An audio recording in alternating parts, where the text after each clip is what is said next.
Bueno, estamos viendo durante la mañana que la movilidad da para muchas sorpresas. Estamos descubriendo asuntos verdaderamente interesantes en torno a este tema. Venimos del debate y ahora os presento a Antonio Lucio Gil, que es profesor de la Escuela de Organización Industrial y que nos va a hablar de un tema que yo creo que es muy interesante, pero que tiene un título bastante inquietante, la paradoja de Braes. ¿Qué paradoja es esta y quién es Braes? Antonio.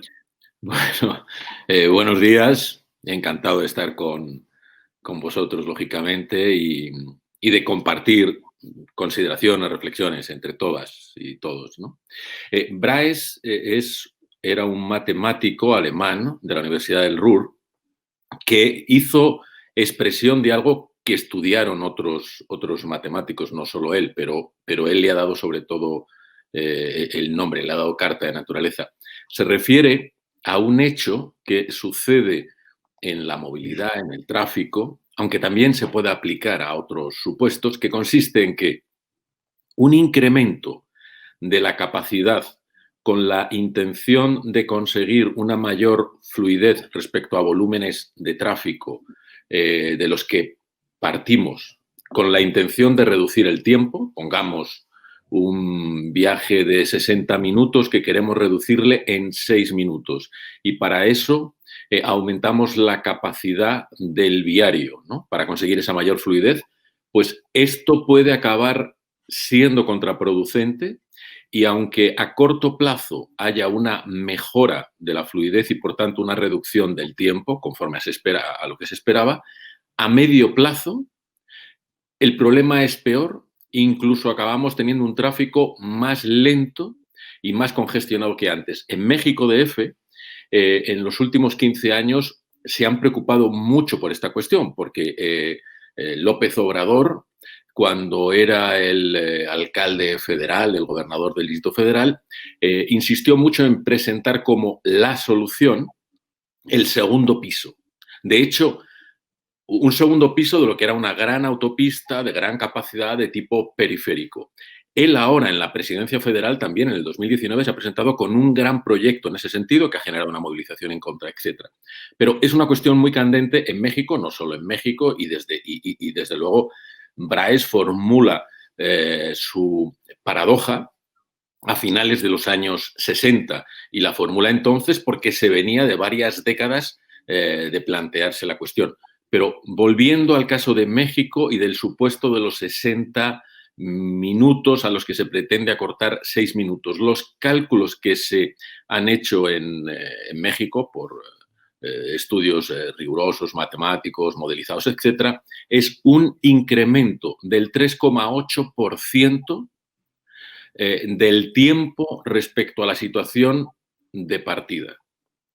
Y esto tiene algunos casos muy, muy famosos, ¿no? El más importante en Estados Unidos, ¿verdad? En los años 60. Claro, en los años 30. 30. En los años 30. Sí, que ejemplifica muy bien el problema, ¿no? ¿Estaba relacionado con una huelga de transportes, puede ser? No, esto es una cosa que sucede en los años 90 en California y que lo cuenta en su libro Traffic. ¿Cómo? El ejemplo de California, ¿nos lo puedes contar? Que sí.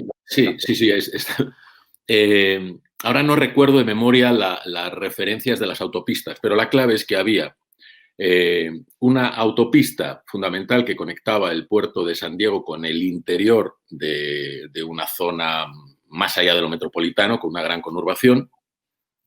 Y la autopista estaba prácticamente al límite de su capacidad, en el punto de equilibrio donde se llega a ese punto de saturación, congestión y por tanto queda equilibrado el sistema en ese punto.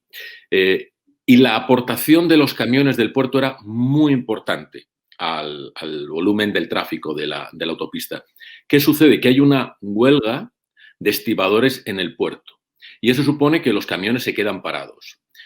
Y a los 3 días, la autopista, que tiene una fluctuación de unos 2, 3, 4, 5 días de menos tráfico, porque los camiones se retiran y los camiones eran alrededor de un 40% del volumen, pues resulta que a los 4 o 5 días la autopista acaba teniendo el mismo volumen de congestión. Claro, los responsables de la red de infraestructura se preocupan, dice, pero ¿qué ha pasado? Pero si hemos retirado el 40% de los camiones y ¿de dónde ha salido este tráfico? Dice, a lo mejor están haciendo viajes que se hacían previamente por rutas secundarias, pero ellos analizan su red de rutas secundarias y resulta que los niveles de tráfico son iguales.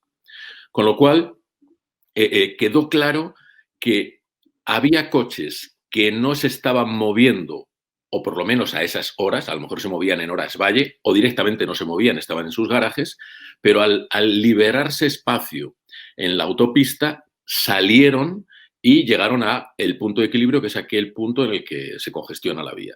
Claro, había una enorme preocupación por parte de los responsables de carreteras porque decían, bueno, cuando acabe la huelga, esto va a ser el apocalipsis y casi habría alguno que no querría que acabara la huelga porque iba a suponer un problema enorme.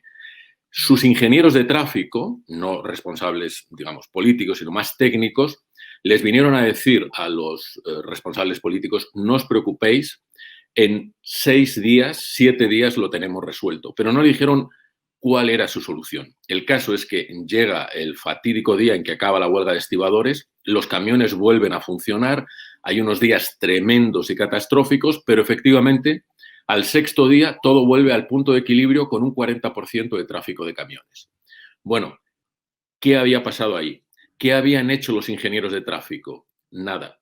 Habían dejado pasar unos días suficientes para que se evaporara el tráfico sobrevenido de vehículos turismo y, a su vez, esto ponía de manifiesto el concepto de demanda latente. Es decir, el concepto de demanda latente es que cuanto más aumentes la capacidad de la vía para el tráfico de vehículos, eso va a generar un efecto llamada de esa demanda latente y, por tanto, va a ser casi un proceso interminable. Y, por supuesto, en este caso estábamos experimentando, estábamos haciendo un ejercicio de laboratorio sin hacer un gasto de inversión en una infraestructura costosísima pretendiendo solucionar algo. Que esto es efectivamente lo que pasó en las famosas autopistas que inaugura el alcalde La Guardia en Manhattan, cuando el gran zar de las infraestructuras de Nueva York y de la planificación urbana era el famoso Robert Moses, con el que se enfrenta James Jacobs, y inauguran 3 autopistas costosísimas que conectan Manhattan con Long Island en el año 36, y las presentan como la gran solución a lo que había sido el gran desarrollo residencial de Long Island, ¿no? Cuando los lugares de trabajo estaban en Manhattan. Bueno, ¿qué sucede? Que eso que presentan en plan faraónico como la gran solución, la gran inversión, el gran éxito de infraestructuras, a los pocos meses de inaugurarse estaba absolutamente congestionado y se había presentado como una solución para las 3 próximas décadas. Y resulta que las 3 próximas décadas se convirtieron en 3, 4, 5 meses. ¿Qué respondieron los responsables de las infraestructuras de Nueva York? Perdonen, hemos tenido unos problemas de cálculo, pero esto lo vamos a remediar, vamos a hacer unas ampliaciones y unos ajustes. Hacen esas ampliaciones y en el año 38 inauguran las ampliaciones en términos de reajuste de cálculo. A los pocos meses, la infraestructura estaba absolutamente saturada. ¿Qué quiere decirse? Lo que luego, varias décadas después, el matemático alemán del Ruhr-Bryce lleva a esa fórmula, que es una fórmula paradójica, que el aumento de capacidad con la intención de dar más fluidez y ganar tiempo acaba provocando un problema de mayor congestión porque aumenta el volumen y acaba generando un tiempo añadido más que hay que usarse para el recorrido que pretendía mejorarse. Una cosa, Antonio. Podríamos, lo que veo es que hay, por un lado, un factor psicológico. Es decir, si tú a los automovilistas les das la expectativa de poder ir más rápido por un determinado lugar, el tráfico se concentra por ese determinado lugar. Si no les generas esa expectativa, mucha gente se plantea si va a utilizar el coche o no. Querría ver si somos capaces de llevar esta paradoja a algún asunto más cotidiano, más presente en nuestros días. Por ejemplo, se me ocurre, recuerdo que hace unos meses o 2 o 3 años hubo una polémica cuando el cierre del tráfico de la Gran Vía en Madrid, una política que fue presidenta de la Comunidad de Madrid lanzó una idea que era construir un túnel bajo la Gran Vía para que circulase el tráfico por ahí. Este no es un ejemplo clásico en el que eso sería un error, de acuerdo con esta paradoja, ¿o no? Podría serlo. De todas maneras, esta paradoja no es una ley perfecta que se cumple en todo caso. Es decir, es un planteamiento de partida, es una premisa, pero luego se le puede matizar, puede haber excepciones, pero es el planteamiento de partida. La paradoja de Bryce que maneja dos grandes conceptos, el de demanda latente y el de evaporación de tráfico. Entonces, en principio, sí que es cierto que es una tentación un poco, yo diría, bonapartista, el presentarse con la idea de la solución a través de una infraestructura que viene acompañado de mucha propaganda, ¿no? Y, bueno, eso entra dentro del concepto bonapartista. Antes hablaba de López Obrador, pues es el clarísimo ejemplo, el de López Obrador, o hablaba de Robert Moses en el Nueva York de los años 30 y es exactamente igual.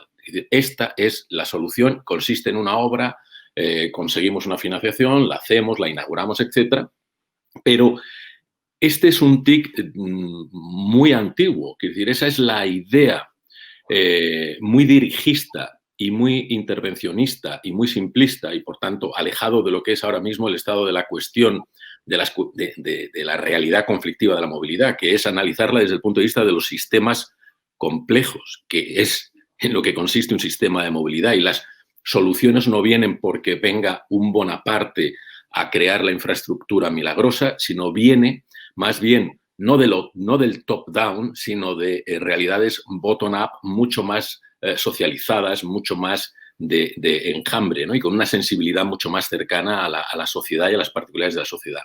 De manera que, en principio, aunque esto siempre hay que decirlo con prudencia, soluciones milagrosas de este tipo están probadas a lo largo de las décadas del siglo XX, que son intervencionistas, dirigistas y muy top-down. Pensemos que cosas de este tipo no solo se presentan en Madrid. En Segovia se presentaba como solución milagrosa un túnel que atravesara todo lo que es el Roquedo, Calizo, sobre esta la ciudad vieja, como la solución milagrosa para que se resolvieran los problemas de tráfico que en escala pues Segovia lo sufre en los 2 o 3 viarios. Pero, a su vez, tenemos que es interesante recordar algunos aspectos muy positivos de Madrid. Y en este momento yo recordaría o señalaría uno que tiene que ver con todo lo que estamos hablando, que es la retirada del puente elevado de Príncipe de Vergara. Es decir, se está retirando ese puente y se está retirando una capacidad, supuestamente desde una posición poco al tanto de la complejidad, se diría que eso va a poner las cosas peor. Pero no debe ser así. Y recordemos, y no va a ser así, además, recordemos lo que pasó con el Scalextric de Atocha. El Scalextric de Atocha se inaugura, yo creo que en torno al año 68, 67, 68, era dar facilidades para que aguas arriba, residentes en el área metropolitana, entraran en la ciudad con toda la comodidad, rompiendo la belleza del entorno urbano y, sobre todo, generando una concentración de tráfico ahí ilimitado, ¿no? El Scalextric de Atocha se desmonta en el año 86, en el mandato de Tierno. Ese desmontaje de Atocha es posiblemente uno de los elementos simbólicos más importantes de la reconstrucción de la calidad urbana y consistió en deconstruir lo que se había hecho con una mentalidad desarrollista bien intencionada, pero absolutamente obsoleta y descalificada, en los años 60. Y aquí me parece muy importante enlazarlo con algo que pasa en Corea del Sur. Ahora se habla mucho de cómo Corea del Sur tiene una capacidad de gestión pública estupenda, que lo expresa pues, de muchas maneras y durante la pandemia lo ha manifestado.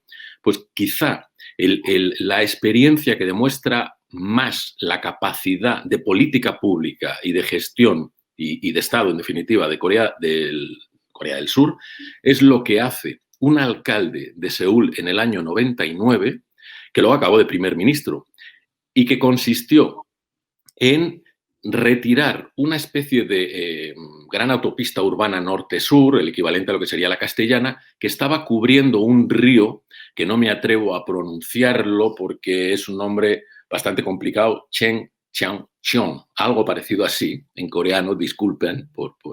Entonces, ese era un viejo río, como el río de la Broñigal o la Fuente de la Castellana en nuestra ciudad de Madrid. Antonio, se cubre, remata, quedan 30 segundos. Bien, se cubre con una autopista. Pues lo que hace el alcalde de Seúl en el año 99 es retirar esa autopista, retirar toda esa capacidad de ese eje tan importante y recuperar el río y hacer un parque lineal de varios kilómetros en torno al antiguo río. Algunos auguraban que eso iba a ser un colapso de la movilidad de la ciudad. Pues no solo no ha ido a peor la movilidad, sino que ha ido incluso a mejor, retirando esa capacidad del centro de la ciudad. Mientras esto se hacía en Corea del Sur, en Seúl, López Obrador estaba haciendo justo lo contrario, haciendo un segundo piso en el periférico, ¿no? Es Seúl versus México DF. Muchas gracias, Antonio. Espero verte pronto en otra cosa que organicemos. El resumen podría ser menos coches, más verde, más felicidad para los ciudadanos. Le paso ahora... Más inteligencia colectiva, yo diría. Sí, señor, más inteligencia colectiva. Le paso el testigo a mi compañera Natalia. Muchas gracias, Antonio. Gracias a vosotros.